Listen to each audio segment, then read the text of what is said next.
आ, हमने संगठन का जो काम था वो पूरा कर लिया। केवल हमारा अभी जो वार्डों का नहीं हुआ था, नगर पालिकाएं वगैरह, तो उसमें नगर निकाय के अंदर जो नगर अध्यक्ष हैं और उनकी नियुक्ति के साथ में उनकी कार्यकारिणी हमारे पास बनी हुई पड़ी है। वो हम 2-3 दिन में जारी कर देंगे और फिर इस प्रकार से बूथ से लेकर के मंडल, ब्लॉक, नगर और जिले में लेकर के हम लगभग 10.5 लाख हमारे पदाधिकारी बन चुके हैं। और अभी जो 45 जिला अध्यक्ष बने हैं, तो उनमें से जो नए बने हैं उनकी कार्यकारिणी के लिए हमने 1 महीने का समय दिया था, तो लगभग 15 दिन हो गए।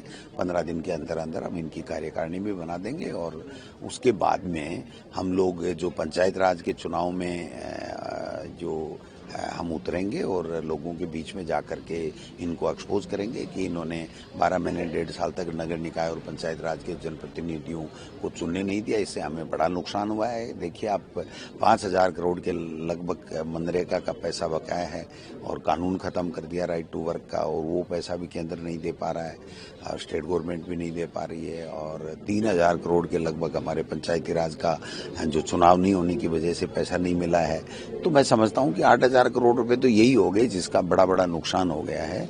और अब आगे भी मैं समझता हूँ कि जो जितनी भी जन कल्याणकारी नीतियां थी उनको, चाहे वो चिकित्सा के क्षेत्र में थी, चाहे वो शिक्षा के क्षेत्र में थी, चाहे पेंशन की थी, सामाजिक सरोकार से जो रखने वाली योजनाएं थी, जो सामाजिक न्याय के लिए, उनको भी इन्होंने कमजोर कर दिया। 4 महीने से वृद्ध लोगों को पेंशन नहीं मिल रही है। इससे बड़ा क्या पाप होगा। मैं समझता हूँ कि इन सब चीजों के ऊपर हम लोग काम करेंगे और जनता के बीच में जाकर के इनकी सच्चाई बताएंगे कि ये केवल झूठ बोलने की राजनीति कर रहे हैं, कांग्रेस को केवल गाली देने की राजनीति कर रहे हैं, संवैधानिक संस्थाओं का दुरुपयोग कर रहे हैं, लोगों को डरा करके, धमका करके। आप मुख्यमंत्री का बयान देखिए, 2 साल में कम से कम भी बोले होंगे तो 200 बार उन्होंने लोगों को इनडायरेक्ट में डराने का काम किया। करने धरना कुछ है नहीं। तो अब मैं मुख्यमंत्री जी को नई साल में सलाह देना चाहता हूं कि आप 2 साल में आपने जन कल्याण के लिए क्या काम किए वो बताइए, और आगे अब 3 साल 2.5 साल जो भी आपके पास में, उसमें आप क्या करने वाले हैं, किस तरीके से करने वाले हैं, उस बात को आपको बताना चाहिए।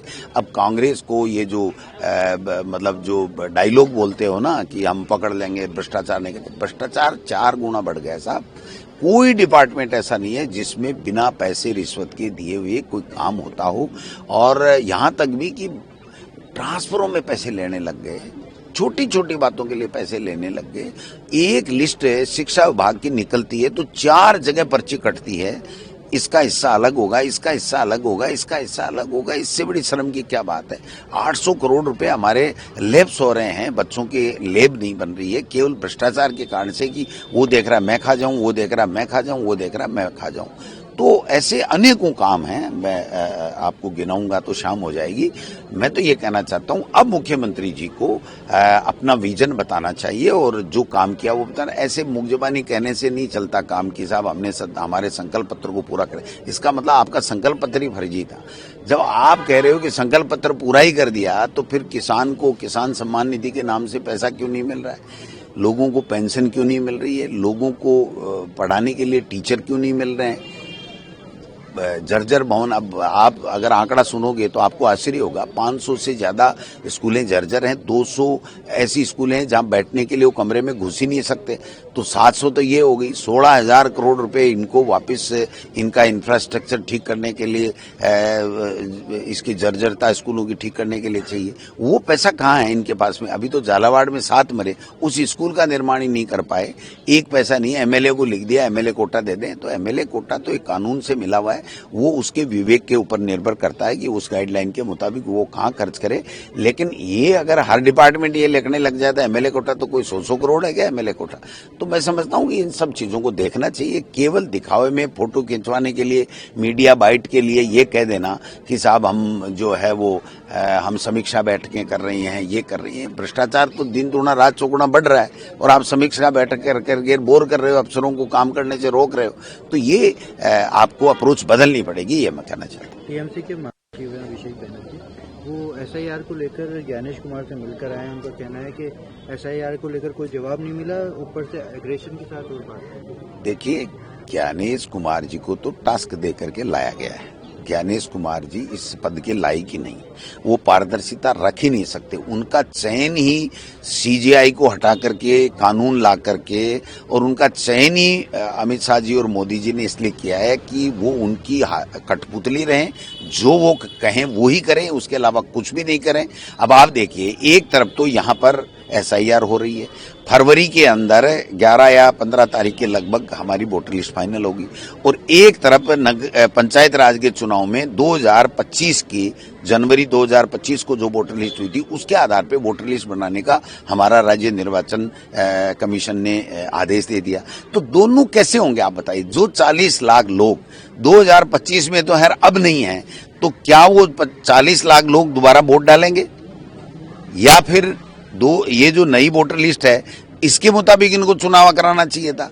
तो खुद का ही ये कंट्रोवर्शियल जो है एक्ट है। तो इसके ऊपर अब बीजेपी क्या कहती है बताइए कि राज्य निर्वाचन आयोग ने राज्य सरकार की अभिशंसा से ही वो पंचायत राज के चुनाव करवाने के लिए जब कोर्ट ने कह दिया तो काम कर रही है। तो जनवरी 2025 की वोटर लिस्ट उनके लिए मान्य करके वोटर लिस्ट का काम 19 जनवरी को इनको या 25 जनवरी को पूरा करना है। और दूसरी तरफ एसआईआर की जो वोटर लिस्ट है जिसमें 40 लाख के लगभग नाम कट रहे हैं, वो वोटर लिस्ट आएगी फरवरी में।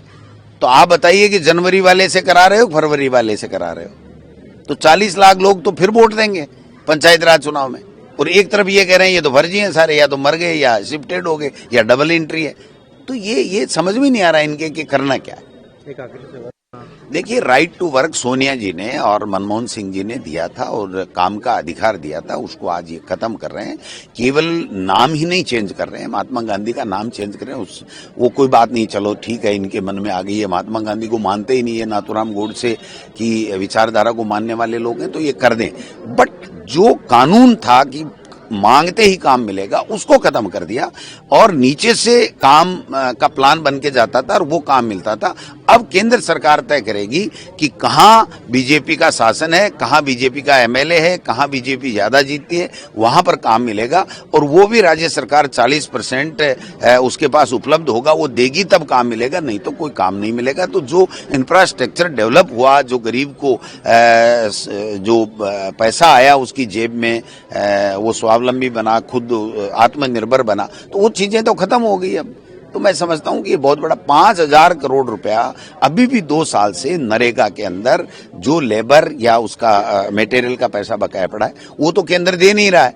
तो केंद्र भी नहीं दे रहा है, राज्य सरकार कह रही है हम दे देंगे। वो तो इनकी मजबूरी है कि मोदी जी को खुश करने के लिए, पर्ची बरकरार रखने के लिए कहना पड़ेगा, बाकी इनके पास में कर्मचारियों की तनख्वाह देने के। बिजनेस अच्छा हो सकता है, लेकिन अगर नाम नहीं दिखा तो पहचान कैसे बनेगी?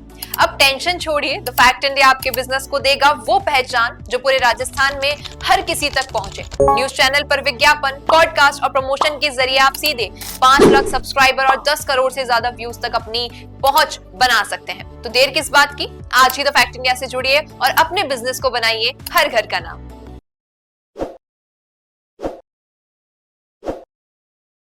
ताज़ा खबरों के लिए विजिट करें द फैक्ट इंडिया की वेबसाइट और डाउनलोड करें द फैक्ट इंडिया ऐप।